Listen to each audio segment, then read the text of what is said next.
ለእናንተ ይሁን ወንድሞቼ ወዳጆቼ የአባቴ ብሩካን እግዚአብሔር የረዳችሁ የእግዚአብሔርን ምሕረት በኢየሱስ ክርስቶስ ስም በጠዋትና በቀን በማታ ያያችሁ እግዚአብሔር ከትላንትናው በበለጠ ከፊታችሁ የቀደመላችሁ የከለላችሁ አቅን የሆናችሁ እንኳን እግዚአብሔር ረዳችሁ ልላችሁ እወዳለሁ። ወንድማችሁ መስፍን ነኝ።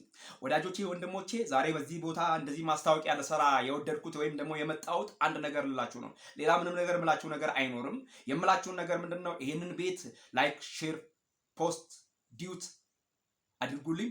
በዩቲዩብ በቴሌግራም በማህበራዊ ሚዲያ እንዳለ በፌስቡክ በቲክቶክ እየገባችሁ እንዳለ ቤቴ እየገባችሁ እንዳለ ለሌላው እንዲዳረስ ነው። ዓላማው ወንጌልን መስበክ ነው። ዓላማው የእግዚአብሔርን ወንጌል ላልሰሙት መናገር ነው። ምክንያቱም እኛ ዕዳ አለብን በኢየሱስ ክርስቶስ ስም። ስለዚህ ይሄንን ወንጌል እንናገራለን። ይሄንን ወንጌል በኢየሱስ ክርስቶስ ስም ለሌላው ለትውልድ ሁሉ እንናገራለን። ምስራቁ፣ ምዕራቡ፣ ሰሜኑ፣ ደቡቡ፣ አፍሪካው፣ አውሮፓው፣ ዓለም ሁሉ ሊሰማ ይገባል። ምክንያቱም እኛ መልእክተኛዎች ነን። መጽሐፍ ቅዱስ የእግዚአብሔር ቃል ወደ ማርቆስ 16 ላይ እንዲህ ይላል፣ ወደ ዓለም ሁሉ ሂድ ወንጌልን ለፍጥረት ስበክ ተብሎ ተጽፏል።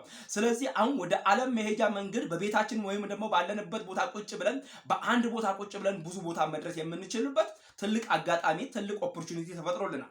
ስለዚህ እሱም ማህበራዊ ሚዲያ ነው። በማህበራዊ ሚዲያ ላይ ማስተላለፍ የምንችለው የእግዚአብሔርን ቃል በእንደዚህ መልኩ እናስተላልፋለን። እናንተ ግን ለሌላው እንዲዳረስ አድርጉ።